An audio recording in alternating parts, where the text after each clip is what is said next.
c'est vrai que je suis peut-être moins taquin que vous. Je suis un peu plus autarcique. Je suis quelqu'un de particulièrement raisonné, de particulièrement raisonnable, de particulièrement sensé, de particulièrement réfléchi.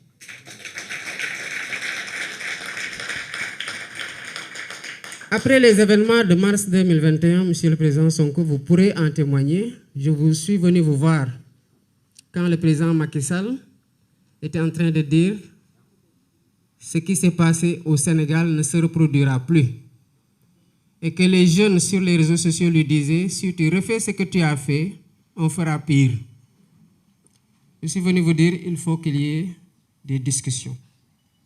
Vous m'avez dit, mais pourquoi? J'ai dit, parce qu'on ne peut pas continuer à nous regarder en chien de faïence entre Sénégalais et à nous menacer d'une deuxième confrontation.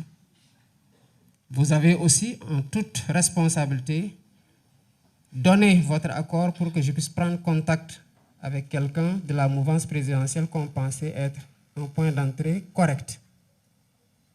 Le temps qu'on obtienne les contacts et qu'on fixe un rendez-vous, le président Macky Sall, en plein Covid, a décidé d'aller à Kaffrine, répandant en plus le Covid-2, et à Matam, au Fouta, en bastonnant au passage des Sénégalais qui n'avaient le tort que de porter le bracelet, le brassard rouge, en continuant à menacer tout le monde de ses foudres, en continuant à s'armer, en continuant à recruter pour davantage mater. Le résultat, on le connaît. Nous avons considéré que pour discuter, il fallait discuter avec quelqu'un de particulièrement réfléchi, de particulièrement disposé pour pouvoir comprendre pourquoi on cherche à dépasser cette vague dangereuse-là qui allait nous mener forcément aux événements de juin 2023. Malheureusement, on a interrompu les contacts parce qu'il n'y avait pas la réceptivité affichée de l'autre côté. En 2023, j'ai personnellement, parce que j'étais en prison, vous étiez sous blocus.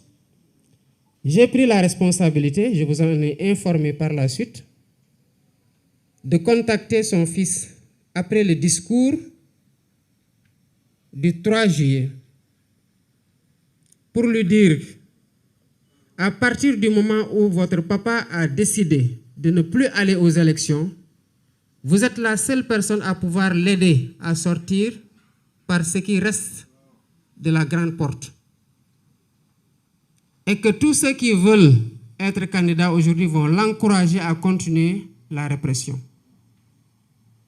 Il s'en est rendu compte trop tard pour essayer de rétropédaler, appeler à l'apaisement, mais le mal était déjà fait. Les morts ne reviendront pas. Les amputés ne retrouveront ni leurs bras, ni leurs jambes. Les éborgnés ne retrouveront pas leurs yeux. Et on a toujours des malades qui sont évacués à l'étranger du fait de cette répression aveugle. Je n'ai pas été écouté. Au contraire, qu'est-ce qu'on a dit? Ils auraient pu négocier quand ils étaient en mars 2021 parce qu'ils étaient en position de force. Mais qu'est-ce que vous avez fait en mars 2021 lors de votre discours du 8 mars? Vous avez dit que le président Macky Sall, il reste 2 ans. Et que ces 2 ans-là, encadrons-le, aidons-le à finir et qu'il transmette ce pays-là en paix pour qu'on continue à le travailler. Il y a eu autre chose qui a été dit, mais puisque nous sommes dans des moments dits de décrispation et qu'il n'est plus notre adversaire, je pense qu'on peut même ne pas aller dans ces relations-là. Juste pour dire que, à quel point moi je tiens à la concertation et au dialogue. Et cela a été tout le temps la posture de Pastef, de continuer à entretenir ce dialogue-là, si tant est que les conditions de sa tenue obéissent à des règles et à une logique de sincérité qui vont aboutir à des conclusions qui seront convenues, consensuelles et appliquées par toutes les parties prenantes. On n'a pas été écouté à temps et on aurait pu faire l'économie de ces balafres sur le visage, sur l'image de la démocratie sénégalaise, de frères et sœurs incarcérés dans des conditions extrêmement difficiles, de morts qui ne reviendront jamais, de traumatisés et de blessés qui garderont les séquelles à vie. Voilà Bassirou Diomaye Faye en toute discrétion aux côtés de Ousmane Sonko dans le cadre du projet que nous portons tous aujourd'hui dans la coalition Diomaye Président.